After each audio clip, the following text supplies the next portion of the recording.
बांधवांनो, 2024च्या अनुषंगाने लागलेली आहे जाहीर सभा आहे। 2024 या विधानसभेचे आमचे आदरणीय प्राध्यापक धोंडे सर आपल्या पुढे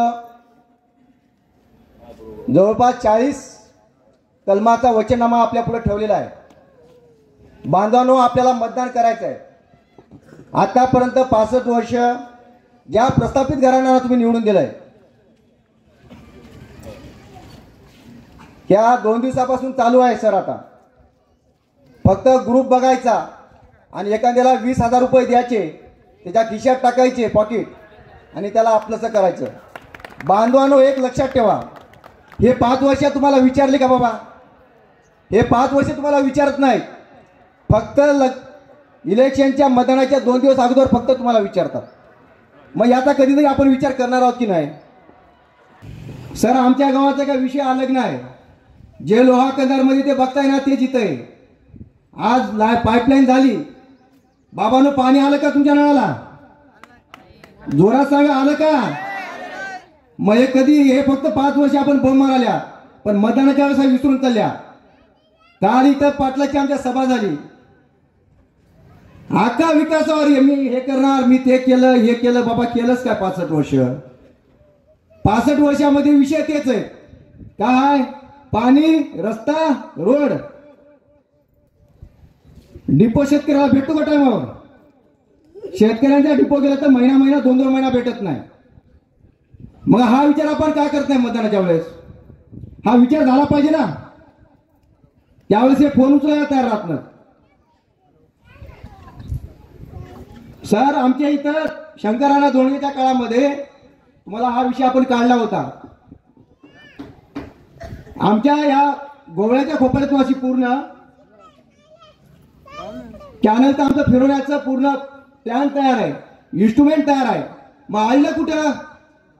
बाबा, 5 वर्ष तू होतास ना, तुझा दाजी होता, त्याच्या अगोदर तू होतास। मग एक काम का थांबलं? त्याला बजेट का नाही आलं? याचा कधीतरी आपण विचार करणार आहोत की नाही? भोजीपूजन करतात, भोजीपूजन फक्त नारळ फोडतात, नारळ फोडायचं काम आहे त्याचं। दादा, फक्त मराठा समाजाच्या नावावर मत मागायची यांची तेवढीच आई आहे। फक्त याला इलेक्शन आलं का समाज आठवतो, सोयरा आठवतो, वाड्यात बसून नोकरीचं आश्वासन देतात। बाबांनो, किती जणाला नोकऱ्या लावल्या सांगा ना? फक्त यांना इलेक्शन आलं का सगळं आठवतोय। मग एवढं आहे ना? आमचे मनोज जरांगे पाटील अख्खा किती 18 महिने झाला आज फिरतायत। सांगा, सत्य ते आहेत की नाहीत? मग यांनी विधानसभेत संसदेत आवाज उचलला का सांगा?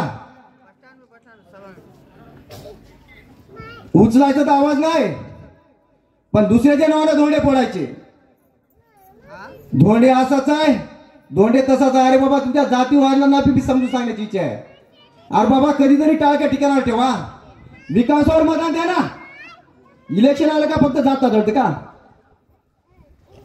माझं स्पष्ट मत आहे, विचारावर ना, तत्वावर, निष्ठेवर आणि विकासावर मतदान झालं पाहिजे, जातीवर नाही। बांधवांनो, कधीतरी याच्या बाहेर निघा आणि येणाऱ्या 20 तारखेला आदरणीय प्राध्यापक धोंडे सरांना त्यांची निशाणी आहे प्रेशर कुकर।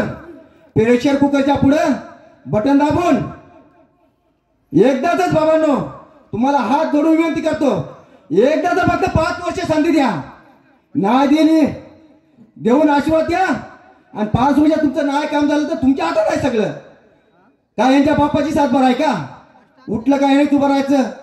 अरे बाबा, तुम्हाला मी नम्रपूर्वक सांगतो, आज जर हे पाटील इथं पडला ना, तू उद्या चिखलीला सुद्धा, सरपंचकीला सुद्धा उभं राहायला तयार आहे। विचार करा तुम्ही। अरे या गावामध्ये आपण निवडून कोणाला दिलं? त्याच्या पोराला ना। काय विकास केला सांगा तुमच्यासाठी? आले का 5 वर्षात तोंड दाखवायला? अरे फक्त वाढदिवस असला की गाड्याचा तापा फिरवायचा आणि कार्यकर्त्यांनी हार घालायचे। आणि कार्यकर्ते बघा तुम्ही, अजून कार्यकर्ते आणि ते नेमलेले 2-2च आहेत आणि त्यांची अवकाश तपास ऐकवायची। अरे बाबा, तुम्ही 5 वर्ष खाली मतदान बघायला आलतात ना, मग 5 वर्षात तुम्हाला दिलेले आश्वासन पूर्ण झाले का? कधीतरी तुम्ही विचारणार आहात की नाही यांना? आपण मुख्य मेहमान आहोत, यांना आल्यावर विचारत नाही म्हणून तर यांनी तुमचा गैरफायदा घेतलाय. आता सर दमदाटी चालू आहे. बाबांनो, योजना भेटल्या तर बरं आहे, घड्याळ बंद होईल. सर असं चांगलं चालू आहे. आता आमच्या इथं फिरणं चालू आहे. घड्याळ चालू ठेवा. अरे बाबा, तुमची घड्याळ ऑलरेडीच बंद आहे. चालू कुठे आहे? 10 वाजून 12 मिनिटाच्या पुढे घडी फेलीच नाही. बघितलं का तुम्ही? आणि ते एक येडं बसलंय.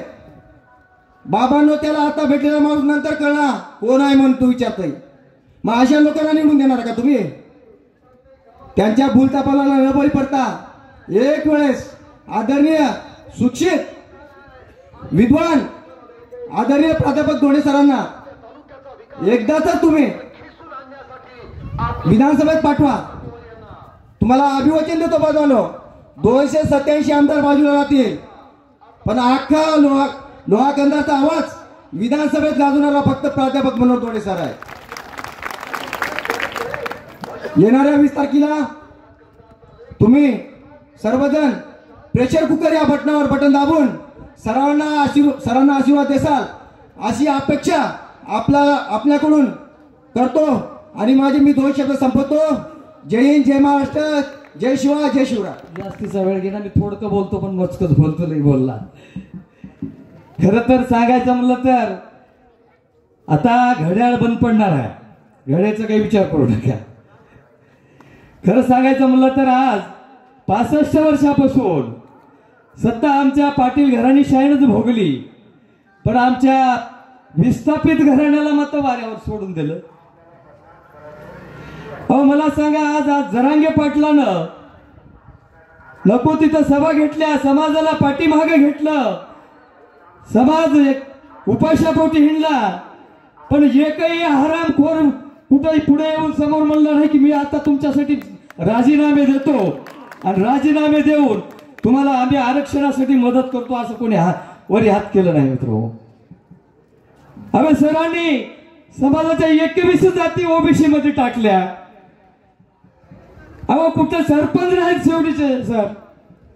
विचार करा, आज शिवा संघटनेचे राष्ट्रीय अध्यक्ष आहेत, पण सन्मान करायचा मला तर किती मोठा सन्मान आहे त्यांचा. थोडा आमच्या समाजाने विचार केला पाहिजे.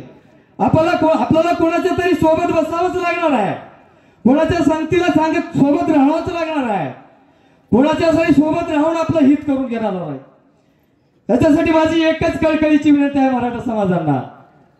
जेवढे विस्थापित घराणे आहेत तेवढ्यांना माझी कळकळीची विनंती, सर्वांनी एकोप्यानं वज्रमूठ बांधून येणाऱ्या 20 तारखेला कुकर या बाजूला निशाणीचं बटन दाबून सरांना एक वेळ विधानसभेमध्ये पाठवावं. अहो या हरामखोराने कलंबर कारखाना, साखर कारखाना खाऊन घेतला. कारखान्याचं भंगार सुद्धा ठेवलं नाही. संभाजी पाटील उंबरेकरांना कारखाना चालवला. सर्वांच्या गावातून 100 गाडी चालत गेली उसाला. सामान्य गोरगरीब पोट भरत होते. इथून जाऊन तिथं मिठाईची दुकानं, काहीतरी धंदे चालायचे. सगळा व्यवसाय बंद झाला. आज या भाजप सरकारनं हे लाडकी बहीण योजना काढली, पण शेतकऱ्याकडे बघायला तयार नाहीत.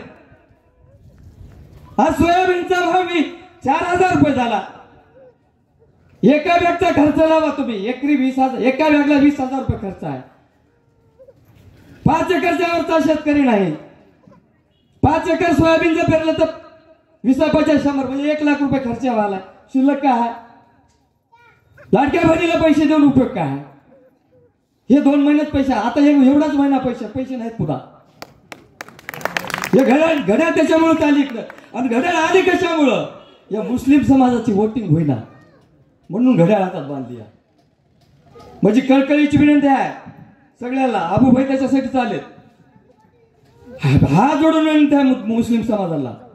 काही वटी गिट्टा तिकडे जाऊ नका. हे 2 दिवस मोठे आता महत्वाचे आहेत बरं. काय विचार करा, हे काय कसली दिशाभूल करता सांगले आता तुम्हाला गांधी. म्हणून मी कळकळीची विनंती करतो, मी जास्त बोलणार. येणाऱ्या 20 तारखेला कुकरच्या बाजूचं निशाण दाबून सरांना विधानसभेमध्ये पाठवा. एवढंच बोलतो आणि या ठिकाणी थांबतो. जय हिंद, जय महाराष्ट्र, जय श्री.